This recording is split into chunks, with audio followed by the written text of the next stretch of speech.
Sir ನಮಸ್ಕಾರ, ಎಲ್ರಿಗೂ ನಮಸ್ತೆ.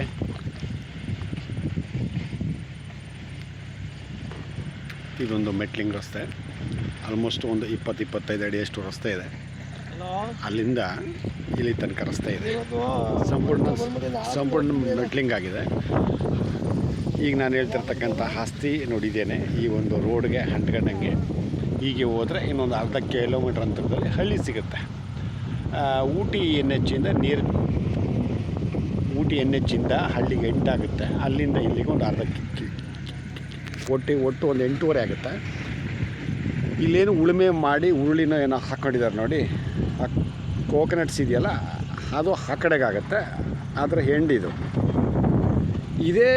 ಇದೇ ಮೆಜರ್ಮೆಂಟಲ್ಲಿ ಹಿಂದಕ್ಕೆ ಹೋಗುತ್ತೆ. ಒಟ್ಟು 3 ಎಕರೆ 9 ಕುಂಟೆ 2 RTC.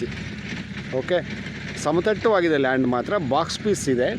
ರೋಡ್ಗೂ ಒಂದು 150-200 ಅಡಿಯಷ್ಟು ಅಗಲ ಇದೆ. ಆ ಸ್ಕೂಟ್ರ್ ಇದೆಯಲ್ಲ, ಆ ಸ್ಕೂಟ್ರಿಂದ ಇನ್ನೂ ಆಚೆಗೆ ಹೋಗುತ್ತೆ. ಈಗ ಅಲ್ಲಿ ಒಟ್ಟಾರೆ ಹೇಳೋದಾದರೆ ಈ ಲ್ಯಾಂಡ್ ಒಳಗಡೆ ಏನೂ ಇಲ್ಲ, ಓನ್ಲಿ ಎಂಟಿ ಲ್ಯಾಂಡ್ ಮಾತ್ರ. ಇಲ್ಲಿ ಅಕ್ಕಪಕ್ಕದಲ್ಲಿ ಕೆಲವೊಬ್ಬ ರೈತರು ಸ್ವಲ್ಪ ಆರ್ಥಿಕವಾಗಿ ಅನುಕೂಲವಾಗಿರ್ತಕ್ಕಂಥವ್ರು ಪಂಪ್ಸೆಟ್ ಮಾಡ್ಕೊಂಡಿದ್ದಾರೆ. ಇನ್ನು ಅದರ್ಸ್ ಎಲ್ಲ ನೋಡಿ, ಈ ಥರ ಜೋಳ ಹಾಕ್ತಾರೆ, ರಾಗಿ, ಸೂರ್ಯಕಾಂತಿ, ಕಡಲೆಕಾಯಿ, ಹತ್ತಿ, ಈ ಥರ ಕ್ರಾಪ್ಗಳನ್ನ ಹಾಕಂತಾರೆ. ಇನ್ನು ಪಂಪ್ಸೆಟ್ ಮಾಡ್ಕೊಂಡಿರ್ತಕ್ಕಂಥವ್ರು ಬಾಳೆ, ಕಬ್ಬು ನೋಡಿ ಈ ಥರ ಕ್ರಾಪ್ಗಳನ್ನ ಹಾಕಂತಾರೆ. ಅಲ್ಲಿ ತನಕನೂ ಇದೆ. ಆ ಕಡೆ ಉತ್ತಿದೆಯಲ್ಲ, ಟ್ಯಾಕ್ಟ್ರ್ ಹೋಗ್ತಾ ಇದೆ ನೋಡಿ. ಇದು ಹಿಂಭಾಗಕ್ಕೆ ಹೋಗೋದಕ್ಕೆ ರಸ್ತೆ ಬಿಟ್ಕೊಂಡಿದ್ದಾರೆ ಯಾರೋ ಆ ಕಡೆಯವರು. ಹಾಗೆ ಈ ಗ್ರಾಮದ ರೈತರ ಆಸ್ತಿಗಳಿಗೆ ಹೋಗುತ್ತಾರೆ ಆ ಒಂದು ರಸ್ತೆ. ಈ ಒಂದು ಲ್ಯಾಂಡು ಇದೇ ರೋಡ್ ಎಂಟ್ರೆನ್ಸ್ಗೆ, ಸ್ವಲ್ಪ ರೋಡ್ ಎಂಟ್ರೆನ್ಸು ಅಡ್ಜಸ್ಟ್ ಮಾಡ್ಕೊಬೇಕು. ಅದಷ್ಟು ಬಿಟ್ಟರೆ ಲ್ಯಾಂಡ್ ಒಳಗಡೆ ಕ್ಲೀನ್ ಮಾಡೋಂಥದ್ದೇನಿಲ್ಲ, ಫಸ್ಟ್ ಕ್ಲಾಸ್ ಆಗಿದೆ. ಗ್ರೌಂಡ್ ವಾಟ್ರು ನಾನು ಆಗಲೇ ಹೇಳ್ದಂಗೆ ಯಾವಾಗಲೂ ಕೂಡ ನಾನು ಈ ಗುಂಡ್ಲುಪೇಟೆ ಅಥವಾ ಬೇಗೂರು ಈ ಭಾಗಕ್ಕೆ ಬಂದಾಗಲೆಲ್ಲ ನಾನು ಹೇಳ್ತಾ ಇರ್ತೀನಿ. ಆದರೂ ಕೂಡ ಇಲ್ಲೇನಾಗಿದೆ, ರೈಟು ಸಿಕ್ಕಾಬಟ್ಟೆ ರೈಟು. ಈಗ ರೀಸೆಂಟಾಗಿ ನೋಡಿ, ಈಗ ತಾನೆ ಒಂದು 10 ನಿಮಿಷದ ಹಿಂದೆ ಅಲ್ಲೊಂದು ಸ್ಪಾಟ್ಗೆ ಹೋಗಿದ್ವಿ. 30 ಲಕ್ಷಕ್ಕಾಗಿದೆ ಅಂತೆ ಎಕರೆ.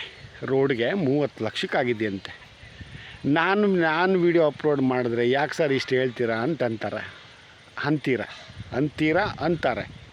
ಓಕೆ, ನನಗೆ ಅರ್ಥ ಆಗ್ತಾಯಿಲ್ಲ, ನಾನೇ ತಪ್ಪು ಮಾಡ್ತಾಯಿದ್ದೀನ ಅಥವಾ ಅವರು ಅಚ್ಚುಕಟ್ಟಾಗಿದ್ದಾರ, ನಾನೇ ಅಚ್ಚುಕಟ್ಟಾಗಿಲ್ವಾ ಅಂತ ನನಗಂತೂ ಏನು ಅಂತ ಅರ್ಥ ಆಗ್ತಾಯಿಲ್ಲ. ಸೊ ಈ ಲ್ಯಾಂಡ್ ಮಾತ್ರ ಈ ರೈತರಿಂದ, ಇದೇ ಊರಿನ ರೈತರಿಂದ ಒಬ್ರಿಗೆ ಆಗಿರೋ ಅಂಥದ್ದು. ಹಿಂದೆ ಸುಮಾರು ವರ್ಷಗಳ ಹಿಂದೆ ಅವರಿಂದ ಪೇಪರ್ಕ್ಕಿದೆ. ಫೈನಲ್ ಪ್ರೈಸು 23 ಲಕ್ಷ ಎಕರೆ.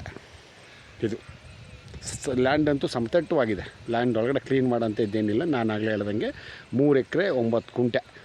ಇನ್ನು ಬೇಕು ಅಂದರೆ ಅಕ್ಕಪಕ್ಕ ಇನ್ನೊಂದು ಅರ್ಧ ಎಕರೆ 1 ಎಕರೆ ಅಷ್ಟು ಆಗ ಮಟ್ಟಕ್ಕಿದೆ. ಈಗಾಗಲೇ ಪ್ರೆಸೆಂಟ್ ಇರೋದು ನಾನು ಹೇಳಿದ್ನಲ್ಲ ಅಷ್ಟಿದೆ. ಊಟಿ NH ಇಂದ 8 ಕಿಲೋಮೀಟರ್ ಅಷ್ಟಾಗುತ್ತೆ. ಒಂದು ಒಳ್ಳೆ investment land. Okay, thank you sir.